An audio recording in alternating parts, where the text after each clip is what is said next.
In this video, we will demonstrate how to flash the UIFlow to firmware onto the AtomS3R, as well as how to edit and deploy programs. Download and install the M5 Burner firmware flashing software from the official M5 Stack website. In the device list on the left side of M5 Burner, select AtomS3, find the UIFlow 2 firmware for AtomS3R, and click Download. Connect the USB Type-C cable to the computer first. Press and hold the reset button until the internal green LED illuminates and flashes, then release. The device is now in download mode. Click Burn.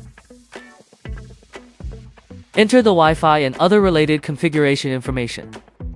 Click Next to flash the firmware. After the firmware has been flashed, the device needs to connect to UIFlow 2 before programs can be deployed. AtomS3R supports connecting to UIFlow 2 in two ways: access code or USB. This tutorial demonstrates how to connect using the access code method. After AtomS3R starts up, you can view and get the access code on the UI program page. Before connecting, make sure the device has successfully connected to the network. Open the UIFlow to Web IDE. Click Controller to open the device list. Click Connect Device. Enter access code and name your device. We'll walk through examples to show program editing on AtomS3R in UIFlow 2. Example 1. Screen. Displaying Hello M5 Stack on screen via UI Editor. Drag the screen block to adjust screen brightness. Click Run once for temporary test.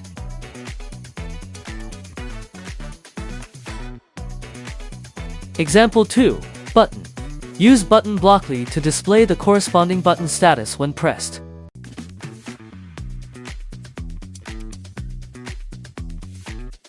Example 3. IMU.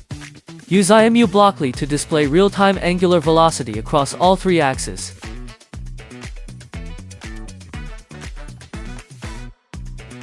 Example 4. IR. Use one AtomS3R as the transmitter, and a Course 3 with unit IR as the receiver to enable infrared communication. Here's the full demo of programming AtomS3R on UIFlow 2. Give it a try.